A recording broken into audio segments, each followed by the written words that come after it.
हमेशा लाई जी आशीर्वाद दिले बनी आई हमार दू गो अपना को हम तीन गो को थोड़ा ट्रेबल देना प्रदुमन परदेसी जी और रोशन भैया और गोलू राजा के माने वाला जय हो हमारे सिकंदर भैया गोर से बहुत बहुत आशीर्वाद हमेशा मिलो ताइल बाजू मिलो हम स्वागत करो भक्त कहता के बाबा ए बाबा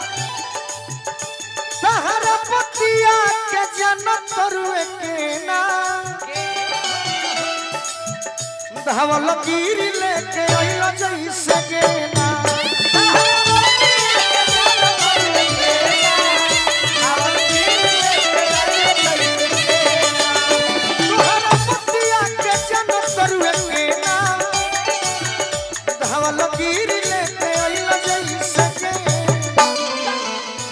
बिना नहीं खे तुहरा बिना नहीं खे गोलुओ के मान के कि तहरा अरे बिना नहीं खे हे गोलुओ के मान के तो कबले दर्शन करैबो भागा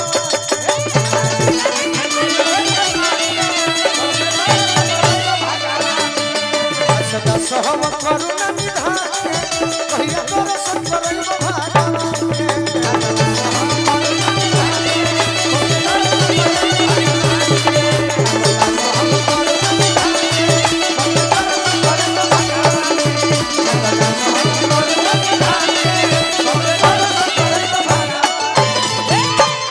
एक बार प्रेम से बोली बजरंग बली की